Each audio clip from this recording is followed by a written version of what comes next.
You ate dinner, a real dinner, not a snack. Plate, fork, the whole thing. And 30 minutes later, it starts. Not a stomach growl, a thought. What's in the fridge? Then another one, then a loop. And you're standing there at 9 p.m. with the door open, looking at the food you're not hungry for, wondering what is wrong with you. Nothing is wrong with you. I spent years thinking I was weak at night and strong in the morning, like my character had a clock. It didn't. My chemistry did. By the end of this video, you'll know exactly which three signals are running that loop. Not a psychology problem. As a system, you can change.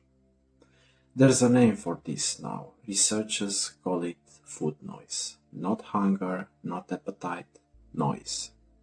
The mental chatter about food that doesn't stop when you're full.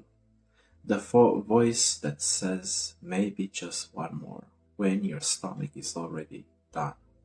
And here's the part that matters. Food noise doesn't respond to willpower because willpower isn't what's producing it.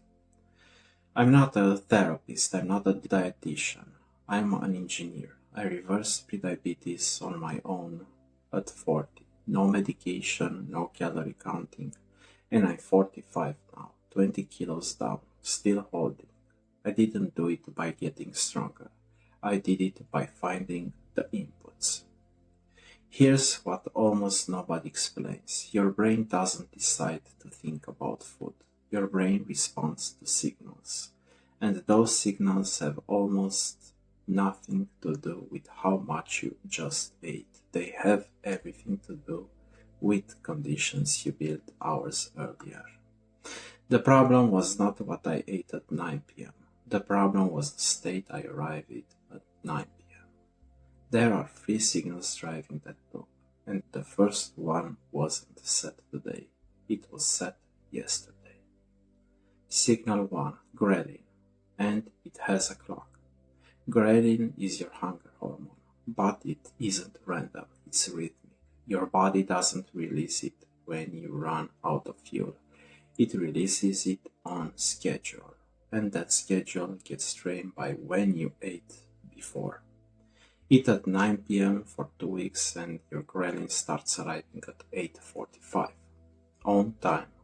Every night. Whether or not you need food. That's not craving. That's a clock.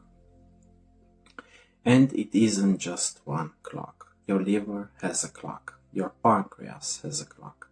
Your gut bacteria run their own. All of them talking to your brain. All of them saying the same thing at the same hour. This is when we eat. So when you stand in the kitchen at 9 arguing with yourself, you're not in a fight with your character. You're in a fight with a timer you installed. And timers don't respond to willpower. They respond to being reset. Which is good news actually, because a schedule is the easiest thing in this entire video to change.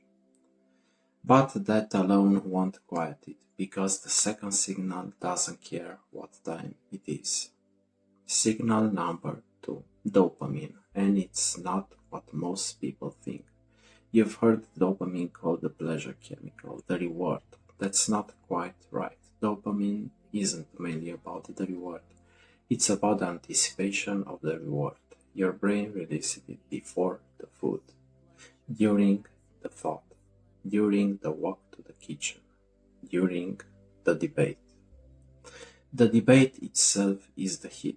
Every time you open the fridge and close it, every time you think, should I, shouldn't I? Every time you talk to yourself out of it and then think about it again 10 minutes later. Your brain is getting paid, not for eating, for hunting. So the loop isn't a prelude to the reward.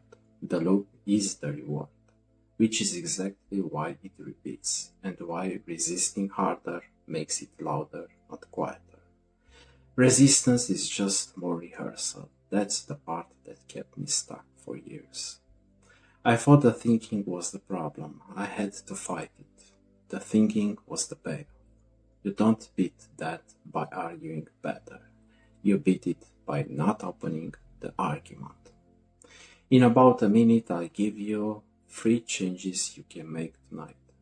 They take 10 minutes total, and they work whether you believe in them or not, because they work on chemistry, not motivation.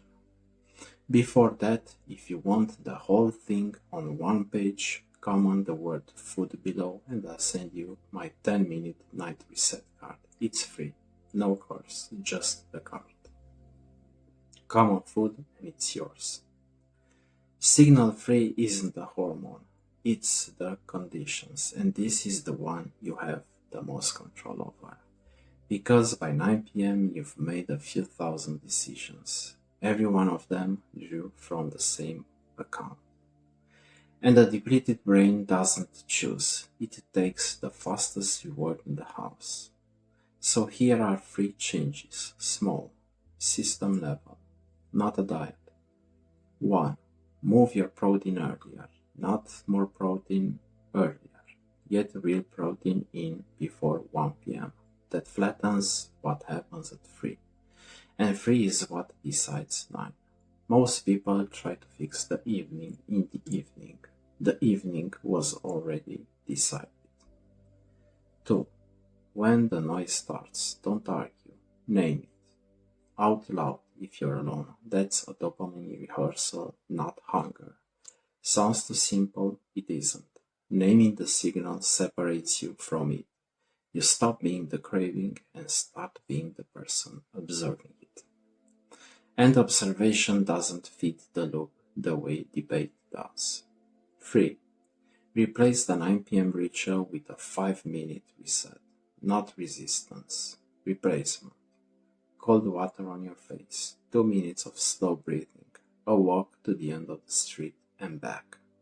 Anything that tells your nervous system you're not running the kitchen loop tonight. The loop needs a slot in your evening. Fill that slot. Not willpower, engineering. Small system changes, so food noise isn't a thought problem. It's a chemical loop with 3 inputs. Ghrelin has a clock, reset the clock. Dopamine pays you for the hunt, not the meal. Stop rehearsing, and your evening conditions aren't random. They are something you build, which means they are something you can rebuild. The problem was never my choice at 9 p.m. The problem was the conditions I built in the 14 hours before. Fix the conditions, the noise gets quiet on its own. If this took even a bit of the guilt off, comment food below and I'll send you the 10-minute night reset card. And if you want to know why your blood sugar sets you up before dinner even ends, that one's next. Your 9 p.m. problem starts at 7. The problem isn't willpower, it's the conditions. Fix the conditions.